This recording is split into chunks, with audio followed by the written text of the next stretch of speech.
அதனால் எஸ்ஏஆர் தேவை.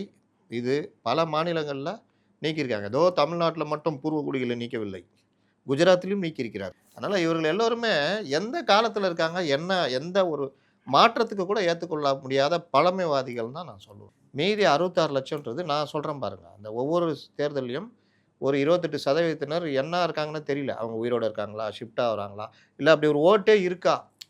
இப்போ பழைய கணக்கு இவ்வளோ 6 கோடி 6.5 கோடி பேர் இருக்கான். ஆனால் 6.5 கோடி பேர் இருக்கிறான்னு நம்ம நம்பிக்கிட்டு இருக்கிறோம் வாக்காளர்கள். 6.5 கோடியில் 5.5 கோடி தான் போடுறான். 5.5 கோடி கூட 4.5 கோடி தான் போடுறான். அப்படின்றப்போ மீதி இவங்க இருக்கிறான்னு நம்ம நம்பிக்கிட்டு இருக்கிறோம். இருக்கிறானா இல்லையான்னு செக் பண்ணுறது தான் எஸ்ஐஆர். செக் பண்ணாங்க, இல்லை. இதில் நீங்கள் சொல்கிற 66 லட்சத்தில் 66 லட்சமும் அப்படி தானா அப்படின்னு நான் சொல்ல வரவே மாட்டேன். அதில் ஒரு 6 லட்சம் 7 லட்சம் மிஸ் ஆகிருக்கும். ஃபார்ம் ஃபில் பண்ணி கொடுத்தோம், ஏதோ ஒரு தப்பு நடந்திருக்கும், ஏதாவது ஒரு எரர் இருக்கும். அவர்களுக்காகத்தான் இப்போ நீங்கள் என்ன பண்ணணும், இது மூலிமா நான் வாசகர்களுக்கு சொல்கிறேன், அந்த ஓட்டர் ஐடி நீங்கள் இப்போ இந்த இதில் இருக்கிறீங்களா இல்லையான்னு ஒவ்வொருத்தரும் செக் பண்ணணும். இதற்காக ஆகும் நேரம் 1 நிமிடம் கூட இல்லை.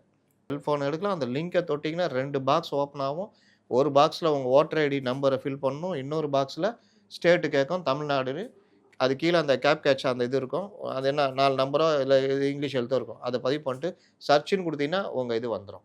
அப்படி வரலைன்னா அதுக்கு இன்னொரு லிங்க் இருக்குது. ஏன் வரலன்னு இதே மாதிரி கொடுத்தீங்கன்னா உங்களுக்கு வந்து தப்பான பதிவேற்றம் ஏதோ ஒன்று இருக்கும். உடனடியாக நீங்கள் உங்களுடைய ஓட்டர் ஐடி இருக்கும், ஆதார் கார்டு ஜெராக்ஸ் எடுத்துக்கிட்டு பக்கத்தில் இருக்கிற வாக்குச்சாவடி இன்றைக்கி நாளைக்கு இருக்குது, நேராக போய் ஃபார்ம் ஃபில்அப் பண்ணி கொடுத்துடலாம்.